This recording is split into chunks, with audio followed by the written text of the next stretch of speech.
And she said, "We will sell weapons to the devil himself if he supports us in our fight for survival." So Wow. I think what we're seeing now, for example, with the attacks on Roger Waters, with the attacks on anyone, the Labour Party rank and file in the UK who speaks out against Israel's treatment of Palestinians, is an act of desperation that has very little grassroots support and only succeeds because of the entrenched power of the Israel lobby. Welcome to another episode of Twice Told Tales podcast. Today, we're going to talk to Max Blumenthal, independent journalist and editor and founder of The Grayzone. Welcome, and thank you for accepting our invitation, Max. Good to see you, Satara and Chris. Yep, nice to chat with you officially on this podcast. I'm sorry it's been so long. Don't take it personally. We're saving the best for last, so this will probably be the episode we get cut off of YouTube from. So. All right. Well, we'll see. I mean, if you do, at least it means you matter. It's true. It's true. Except with the Mirror Florets. It's that Ukrainian kill list. I'm not quite sure why you haven't made that list yet. That was maybe because they're really going to kill me. They don't want to have any evidence. All right. Well, Sarah, you want to start off the discussion? Yeah. So, if people are familiar with the Grayzone, they know your work, and I also am very grateful that you were one of the very, very few independent journalists and alternative media that wanted to reach out to people based in Iran and want to hear what is exactly happening inside Iran. And I think that takes a lot of savviness, and that you can see through a lot of propaganda. But the question that I want to ask you today is particularly about Zionism and how anti-Semitism is being used to silence basically anyone who's criticizing the Zionist regime or Israel. And I want you to maybe elaborate on that and shed light on what is your experience of that and how you assess what's been happening on mainstream media, but also on social, alternative media. Well, in the post-war era in the United States, anti-Semitism began to wane. And paradoxically, the obsession with anti-Semitism began to increase. The baby boom generation, whose parents may have experienced some anti-Semitism, being kept out of jobs, country clubs, universities, they were able to go to Ivy League schools, or at least very good schools, and they formed the basis. Some of them did, Alan Dershowitz would be a good example, formed the basis of the Israel lobby. Abraham Foxman was actually a baby or a small child when he survived the Holocaust.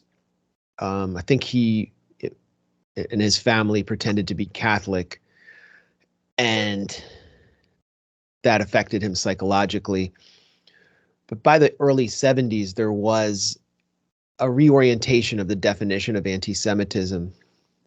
The concept of the new anti-Semitism had been introduced, because how are these groups, B'nai B'rith was becoming the Anti-Defamation League. How are they going to raise money? How were they going to build a strong membership base when anti-Semitism at that point was primarily rooted or based among extremely poor Americans in inner cities who were living among Jews who were at the tail end of before white flight had completely cleared inner cities of the Jewish presence. The institutional anti-Semitism was fading away. So anti-Semitism became a new phenomenon about hatred or resentment of Zionism and Israel. And what else was happening at this time? 1967, the 1967 war was complemented with a blitzkrieg of propaganda celebrating Israel, because for mainstream America, or Nixon's America, Israel was one of the only countries scoring a military victory against a restive population, while the Vietnamese were on their way towards winkling the U.S. out of their territory, an indigenous peasant army. Meir Dagan, the Israeli general, army chief of staff, who had become sort of a legendary figure in the U.S. with his eye patch and his military elan, actually a bloodstained war criminal as we understand him, but the propaganda was different. He actually visited the U.S. military base in Vietnam to ram home this point that Israel has the way forward in confronting these third world revolutionary movements. And for Jewish Americans, that rising generation of Jewish Americans who are no longer confronted with the obstacles of anti-Semitism, Israel was something to be not only proud of, but to embrace as a transcendent force that had helped, that could, if they were attached to it, could psychologically overcome the shame of the Holocaust when Jews supposedly went like sheep to the slaughter, which is not actually the true Jewish experience of Europe. Over 200,000 Jews actually fought as partisans in the woods, often alongside the Soviet Red Army against Nazi Germany. But this was the tale spun out by various Zionist intellectuals. And so this shame and the history of anti-Semitism created a magnetic attachment for many Jews of the baby boomer generation to post-1967 Israel. Post-1967 Israel was also the Israel that enjoyed, for the first time, a special relationship with the United States. France was previously among the great powers, the major patron of Israel, and the U.S. replaced it after 1967. So you have all these factors coming together to create the new anti-Semitism as a political weapon of the Israel lobby, which many Jews, unfortunately, in the United States believed in, believed they were confronted with. They believed that attacks on Israel were attacks on their own community. And they started to see their own community as inseparable from Israel. And many of them were actually going to the kibbutzim. The kibbutzes, the supposedly socialist collective communities in Israel, for the first time, and seeing Israel as almost a progressive force as well. And some would even make aliyah, in their words. They would move to Israel. So the basis was laid at this time. There's the first book called The New Anti-Semitism came out, I think, in 1971 or 1972. It's published under the auspices of the Anti-Defamation League, B'nai B'rith. The basis was laid at this point for using anti-Semitism as a weapon against any critic of Israel. And from a psychological standpoint, anti-Semitism and anti-Zionism were seen as one and the same among, I would say, a majority of the American Jewish intelligentsia of that generation. Now we're at a completely different, I would say, completely different standpoint in Jewish life in the West, in Israeli politics, and in the United States' global orientation toward the whatever you want to call it, the developing world, the global South. And it's put increasing pressure on the Israel lobby to defend this political project that in the years after the 1967 war it almost required no explanation to sell their political snake oil. And so I think what we're seeing now, for example, with the attacks on Roger Waters, with the attacks on anyone, the Labour Party rank and file in the UK who speaks out against Israel's treatment of Palestinians, is an act of desperation that has no very little grassroots support, and only succeeds because of the entrenched power of the Israel lobby and Israel's projection of power among the Western elite. It's exclusively among the Western elite. And it's not even popular among Jews of my generation and younger. But we are irrelevant. The Democratic Party base is practically irrelevant in this debate because of the undemocratic nature of both the Democratic and Republican parties and all parties throughout the West that hold power when it comes to Israel. But reality itself is also like irrelevant, because a lot of these things, like the claims against Roger Waters, are just, when you look at them, and you're just, any kind of rational person is just like, is this real? Like, why are you, like, he's obviously not doing what you're saying he's doing. It's so obvious. Anyone who knows the wall. So it's like, increasingly with all of these things, it's like it's operating in a space that's like bolstered by its own, I don't know, hegemony or whatever, and it's just kind of can exist in a state of idiocy, or it's just so puzzling to me. Do you have any thoughts on how that's we're moving into this space in almost everything where it's like based in like nothing? It's just it's what the phenomenon you're describing speaks to the wider trend of the complete collapse of confidence that the public has in mainstream media and in institutions, established institutions. And it's mainstream media that is conveying, whether it's Reuters, AP, CNN, the lies that have been spun out by Netanyahu's Israel about the leading celebrity threat to their control over the narrative. Deborah Lipstadt, she is regarded as a esteemed Holocaust scholar of World War II, Europe, the Jews. She led her most famous work is her takedown of the Holocaust revisionist David Irving. She has a fake position at the State Department on countering anti-Semitism, which is basically a SOP that was created, I think by might have been the Bush administration. It was created as a SOP to the Israel lobby.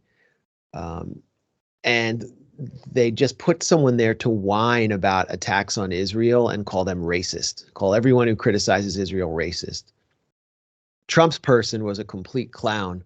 I don't even know where what she was known for. She was like a real estate agent or something. And she would attack me constantly. And then when I would hit back at her on Twitter, Mike Pompeo actually had to come in and defend her because she was having a meltdown. Wow. And he said, I stand with whatever her name was.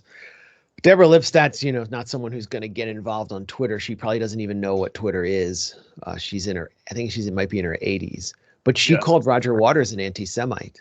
So the State Department's officially calling him an anti-Semite. Then you have their definition of anti-Semitism agrees with that, because it says if you criticize Israel, you're an anti-Semite, right? Well, the U.S. That's right. Yeah, that's right. So it's officially she's it's not even a personal opinion. It's now U.S. law. It just depends on when we're going to get that challenged in a court. Because in Georgia, we had that as a BDS law, which it's been challenged now. So you're not officially, like, I don't know. Keir Starmer, the leader of the British Labour Party, who was essentially imposed by the party elite to do away with the legacy of Jeremy Corbyn and purge all Corbynite elements, called Roger Waters an anti-Semite. And what he's doing is echoing the IHRA definition of anti-Semitism that conflates Israel with all Jews and therefore defines anti-Semitism as criticism of Israel. And I think there might be a case for Roger to sue Keir Starmer in a British court and challenge the IHRA definition. Yeah. Well, I mean, why do you think it's not more offensive to? I know Muslims took great offense at being like conflated with ISIS all the time, and do you find that the Jewish establishment, or maybe just like, is there an outcry that says we are not Israel? I mean, because the thing that I'll just tie this to what you said in the beginning. The thing that I'm aware of, knowing a lot of people who are aware of the Jewish experience in America is that before 67, Israel was considered like, and the Zionists were considered kind of like a bizarre extremist group that American Jews didn't want to have anything to do with because they seemed like crazies out in the Middle East. It was not something that they empathized with as a whole, and it certainly wasn't considered like a Jewish project for American Jews, and it's not like the current myth of the Jewish state makes it seem like it's been this homogenous, glorious state forever, back thousands of years. But it's not been like that. It's a very recent phenomenon that people had, Israeli flags in the synagogues and tied this directly to the religion, because the Jewish, as American Jews, as far as I understand from firsthand accounts, were not supporting of Israel at all. And then that 67 war and the propaganda that ensued is where this massive connection, along with the anti-Semitism hysteria, has churned out what we have today. But I mean, go back to 1948, where there isn't that much of a record of these great Jewish communal celebrations in the U.S. over the creation or the UN vote establishing Israel as a Jewish state. There isn't much I can, if I asked family members of that generation about that, they wouldn't have much to say. I did ask them. They'd say, well, I mean, people were happy, but they couldn't point to any particular celebrations. Israel between 1948 and 1967, first of all, with the exception of 6 months, it was a straight up military dictatorship over the Palestinian population that existed within Israel's realm. It was a small state whose survival was still incredibly in question, including to the population of Israel. It had imported a vast population of Mizrahi Jews from North Africa, who felt completely alienated from the society that had been founded by Ashkenazim Jews from Europe, who were treated in a racist fashion and who wanted to leave and go back to their homes. Israel's Ostjuden population, the population from the Pale of Settlement, the Eastern European Ashkenazim, they were hated and looked down by the Yekas, the German Jewish population, who were part of the second Aliyah, that considered themselves sort of aristocracy. The Arthur Ruppins who founded Tel Aviv. They looked down on other white Jews. So the whole society was pitted against itself, and it had no connection to the sites that are now bastions of religious nationalism, like those in Hebron, the spring where Abraham and Sarah bathed. Those were off limits. That was Jordanian territory, and Jews could not visit there. So when you were inducted into the military, the Israeli army, you would go to Masada, which was a secular site of Jewish mass suicide, a kind of Jewish Jonestown, which didn't resonate with religious Jews. And, in the United States, Jews were adjusting to life. They were becoming more secular. Some were even intermarrying. They were moving to the suburbs. They were really enjoying themselves. So without 67 and all the attendant propaganda, I don't think Israel would be here today as a Jewish state. There might have been many Jews who, particularly the North African Jews, who might have stayed behind in Palestine. I don't know. But they were encouraged to come by other Jews. That's pretty openly known now in documents that Jews were bombing Jews in order to covertly in order to make they were hiding bombs in synagogues in Morocco and Iraq, and they were creating this terror that wasn't known to be Jews bombing other Jews. It was just made the indigenous Jewish populations, as Mizrahi Jews, very insecure because they felt they were under attack. They didn't know who. I guess they assumed it was Muslims, and then they just were encouraged, oh, are you terrified? Come to Israel. And so it was a way of really cynically getting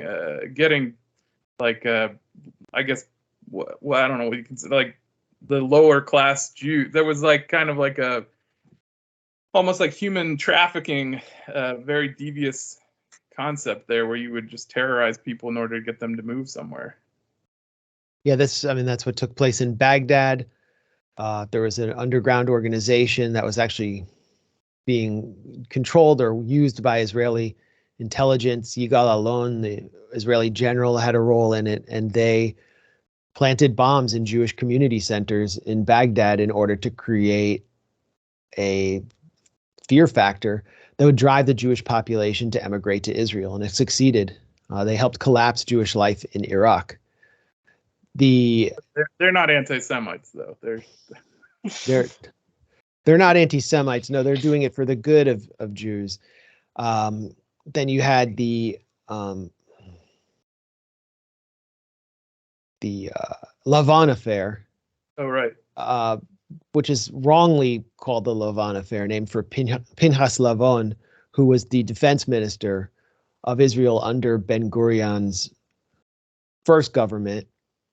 And he was wrongly blamed for orders given by David Ben-Gurion, who was a fanatical hawk, who started the war with Egypt early on by ordering attacks on Egyptian barracks in the Gaza Strip, completely unprovoked, but then were using Jewish spies to plant bombs in theaters around Egypt, not necessarily Jewish targets, but we're using Israeli spies to plant bombs in theaters around Egypt with the explicit goal of blaming these terror attacks on the communists and Muslim Brotherhood in order to provoke a British military intervention in which the British would come and retake control of the Suez Canal, because Gamal Abdel Nasser's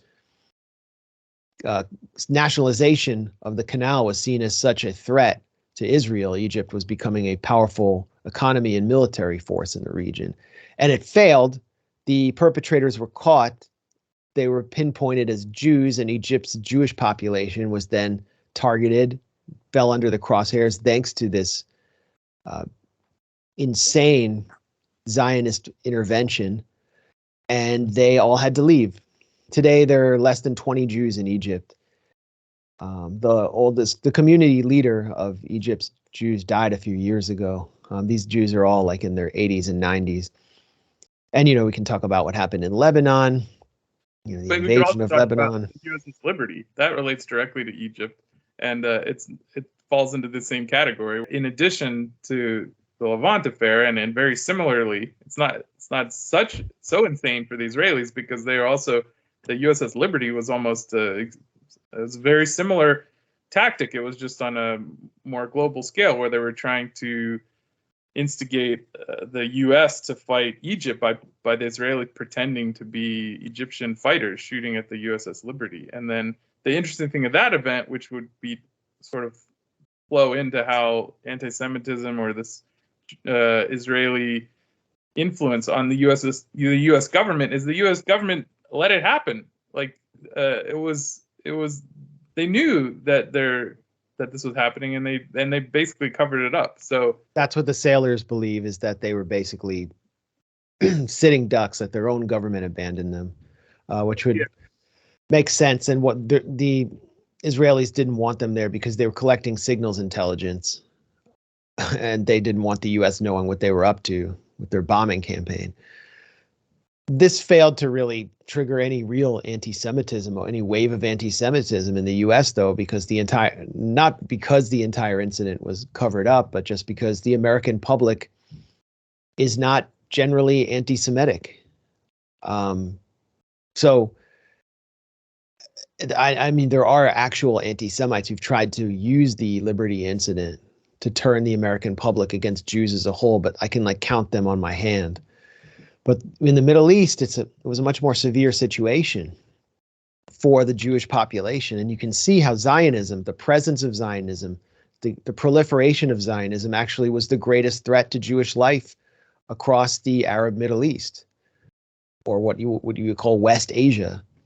And it collapsed in diverse Jewish populations from Yemen to Egypt to Morocco to Iraq. Iran's was somehow preserved. And so what Zionism is in Jewish life is a force that can never be comfortable with Jews existing and in integrated fashion in the diaspora outside. I mean, I feel even strange calling it the diaspora as if Israel's some kind of homeland, but outside the amorphous frontiers of Israel, Jewish life can never be safe as long as there is an Israel for the sake of Zionism. It's the message that kind of making a ghetto. It's like a giant Jewish ghetto in the world instead of allowing the Jewish people to exist amongst everyone like they always have. It's amazing to me that doesn't just ring as a red flag to like, this is. Well, because the contradiction hasn't become extreme enough for most Jews. They can still pretend to be connected to Israel by, buying a tree through the Jewish National Fund or doing some token virtue signaling pro-apartheid act without actually moving there. For the Jews, at least in the West, and in the Middle East, the contradictions exploded pretty quickly. So Netanyahu has tried to drive home make the contradictions irreconcilable in France, which I'd say out of any country in Western Europe has the strongest contradictions between Jewish life and the French nation. And that's because of the presence of so many immigrants and such a large immigrant population from North Africa and the Middle East who see Jews as synonymous with Israel, unfortunately. And so there was an attack on Jewish targets in Paris. I think it was 2013, 2012. The Charlie Hebdo offices were attacked, but also a kosher supermarket was attacked. And Netanyahu comes in, goes to the major Jewish synagogue in Paris, and starts declaring that Jews should move to Israel, that this was the reason why. Wow. Essentially, objectively welcoming these attacks while condemning. He led like a parade or something, didn't he, through Paris? I have that visual image. Yeah. And the Jews who belonged to that synagogue, after Netanyahu was finished speaking, they implicitly rejected what he said and sang the French national anthem. They said, basically, we're part of France. We're going to stay here. Why would they want to give up their history and their lives there and move to this fortified ghetto in the Middle East where Jews are more unsafe than anywhere? And isn't it funny that as soon as the West, including France, including Israel, ended their program of arming and training and supporting jihadist so-called rebels in Syria, those attacks, like the one at the Bataclan Theater in Paris, those attacks that we saw, ISIS attacks throughout Europe that were happening so regularly, waned and are at a point where they scarcely ever happen. Is it some kind of coincidence? So Israel was supporting Syrian jihadists alongside the Gulf states, the Saudis, the Qataris, and NATO states, Turkey, the United States, all the Western European countries of NATO were supporting them. And in doing that, they were inflaming anti-Semitism. ISIS had the same program as Israel. That's why we were calling Israel JSIL, or the Jewish state in Israel and the Levant, because ISIS or ISIL had a program called the Extinction of the Grayzone, where Muslims in the West, to the extent that they could integrate into Western life, own homes and, found mosques and send their children to local schools and be a part of the community. They were existing in the gray zone, and ISIS's goal was to extinguish the gray zone in order to prompt the hijra, which is like the Muslim aliyah, to the caliphate that they controlled in Syria and Iraq, to force them to take shelter within the caliphate. And that's what the purpose of these terror attacks was not only to make Western capitals feel unsafe for non-Muslims, but to actually make Muslims feel so unsafe in those capitals by encouraging the fomentation of far-right politics and far-right violence committed by self-described counter-jihadists like Anders Breivik, to the point where Muslims felt so unsafe that they would leave. It's a form of Zionism. I mean, I would call it Islamist Zionism. And it's the same tactics that we were referencing in the beginning that were in Morocco or Baghdad, or this idea of like, yeah, precisely. Yeah. So you see it reflecting even through France and through now. So and even in Ukraine now, we're having a similar. So when I say, I think we can finish up with this. Like when I say or talk to someone and I say that there are Nazis in Ukraine, and then they say, no, that's a right-wing talking point because their MSNBC addled brain can only respond in those kind of ways. Could you, I know that the Grayzone published articles about Israel funding Azov Nazis in Ukraine. So could you talk a little bit about how that relates to this whole narrative and like how it's possible that people can just not realize this or apologize for it and maintain their hysteria about anti-Semitism? Well, Israel's maintained a played a complex role in Ukraine. I think back to Golda Meir being asked on, I think, a trip to Uganda, why she was selling weapons, why Israel was selling weapons to apartheid South Africa. And she said, we will sell weapons to the devil himself if he supports us in our fight for survival. Wow. And I don't know if Israel ever really shied away from the apartheid South Africa connection until it became kind of untenable with the mainstreaming of the anti-apartheid movement. They needed to kind of cover their liberal flank. They were supplying apartheid South Africa with nuclear technology. If it wasn't for Israel, they would not have gotten the bomb. I'm pretty sure that South Africa was able to produce nuclear weapons with the help of Arnon Milchan, who was a Hollywood mogul and a Mossad agent who arranged the deal for the parts that they needed through Israel.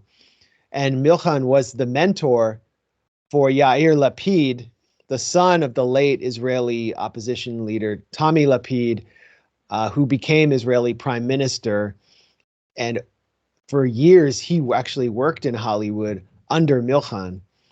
So I mean, I'm kind of going down the rabbit hole, but Israel has had this long relationship with fascist countries. The Operation Condor, Israel even played a peripheral role there in Latin America.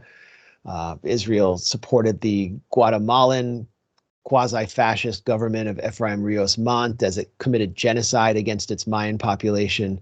Rios Montt said that our soldiers, the Israeli commando, is the model for our soldiers. And they literally were. They were carrying Uzis. Why? Because the U.S. had the Boland Amendment in Congress, which required executive approval, an executive signature to approve covert action. That was when the Democrats in Congress actually had an anti-war wing. And so going through Israel allowed the U.S. to sponsor the Contras in Guatemala or these fascistic juntas in Central America without getting presidential approval. And I think what was happening in Ukraine from 2014 on with the consolidation of the Maidan regime was that Israel was kind of pitching in, providing some small arms, including the Tavor rifle, which has replaced the Uzi, to the Ukrainian military. And the Ukrainian military had formally integrated the Azov battalion into its ranks. So they were getting the downstream effect of this arming up. And they started to appear, the Azov battalion, in photographs holding Tavor rifles. You look at any photo of any Israeli soldier, a conscript, the guys manning a checkpoint, they're all holding Tavor rifles. They have a very unique look. The advantage of them is they have a full rifle barrel, but the barrel is slid all the way back, so it's actually very compact, but it's a very accurate shot. So it's not a Uzi. It's meant for it's a very unique looking. It's made for urban warfare and occupation enforcement. And so Azov guys showed up in photos. It caused a minor stir in Israel. And even Haaretz, this liberal publication, which is now completely gung-ho for the Ukraine proxy war, was publishing outraged commentaries about the arming of Nazis. The Azov battalion was founded by a figure who called for the for a war against the Semite-led Untermenschen. Wow. So it's not like they were covering that up. That now you can't talk about this connection. We don't exactly know what Israel's doing in Ukraine, but they have actually resisted calls by Zelensky to provide advanced weaponry. And Israel doesn't just have advanced weapons, it has AI technology it can share. It has drone technology. Israel invented the drone because its society is not able to stomach the loss of large amounts of soldiers. And they've refused. Why? Because they have a very large Russian population. They have influential Russian-oriented legislators, and they are effectively, at least publicly, maintaining neutrality in this conflict. Israel's relationship with Russia is also extremely important because of Syria. Israel's gotten freedom to operate in the Syrian airspace thanks to Russia, whereas Iran and Hezbollah, who are also present in Syria, would like to unleash whatever they can of Syria's anti-aircraft capacity against Israel. And to the extent that Israel pisses off Moscow, they lose their ability to strike Damascus at will and attack what they constantly claim are IRGC installations or IRGC arms shipments. I mean, they've been hammering the Aleppo and Damascus airports and even preventing humanitarian aid deliveries after this massive earthquake that Syria suffered. So Israel's position vis-a-vis Ukraine is a little more complicated, but I think what we're talking about is that Israel, yes, they have given arms to neo-Nazis, maybe indirectly, in Ukraine. That has happened. They would have no problem with that. From an ideological standpoint, they don't care. What the reason, the only thing that's holding them back from sending more weapons to Ukraine is cold, hard geopolitical calculations, especially related to Syria. There are reports just today on Telegram groups that report from the front line Ukraine that they've captured Israeli commandos, actually in battle. So, I mean, I don't know. Well, there are Israeli volunteers who are Ukrainians who live in Israel who have gone back to Ukraine after serving in the Israeli military, including special forces veterans who went to fight. That's open. I mean, that's. We have Ukrainians here that are also participating in the war, like Victoria Nuland and Anthony Blinken. How do you think the neocon obsession with fighting Russia here is influencing America's arm in this fight? I mean, they're not any more Ukrainian than I am. Part of my family comes from a town south of Kiev called Justiningrad, which was depopulated of Jews in about 1918, thanks to a massive pogrom led by Simon Petlura, who was the founding father of Ukrainian nationalism, along with Stepan Bandera. He was killed by a Jewish socialist named Simon Schwarzbad, who was actually acquitted because he so successfully argued in court that his killing was revenge for the massive genocidal pogrom that Petlura led in Justiningrad. And who is Simon Petlura today to the Maidan regime? He is a hero who is honored with a national holiday and who has parks and streets named after him across Western Ukraine. So for me, knowing that history, my family got out of there 2 years before the pogroms. Knowing that history makes me disgusted with the nature of the government in control in Kiev today.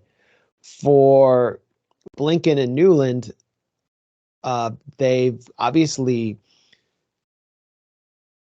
given they've adopted what the Jewish theologian, anti-Zionist Jewish theologian Mark Ellis would call Constantinian Judaism, where their Judaism is contingent on its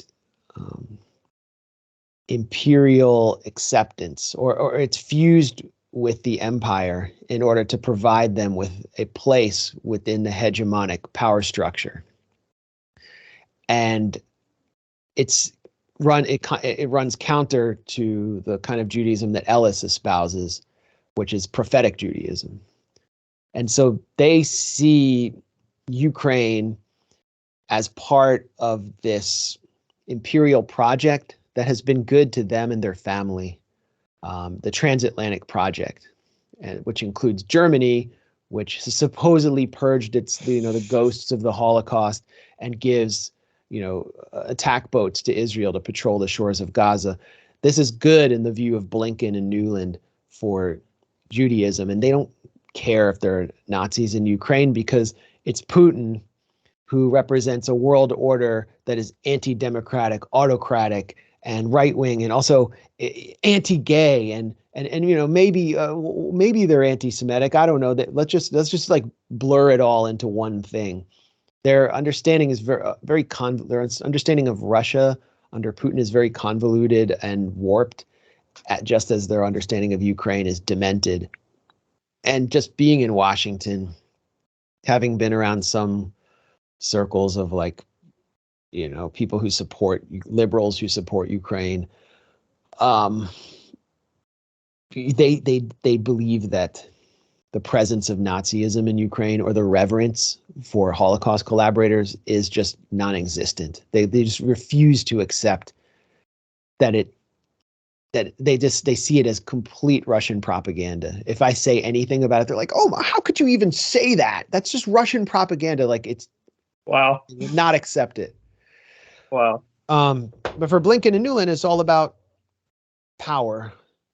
The power of the West and transatlanticism, and it's not really about Judaism or their own roots.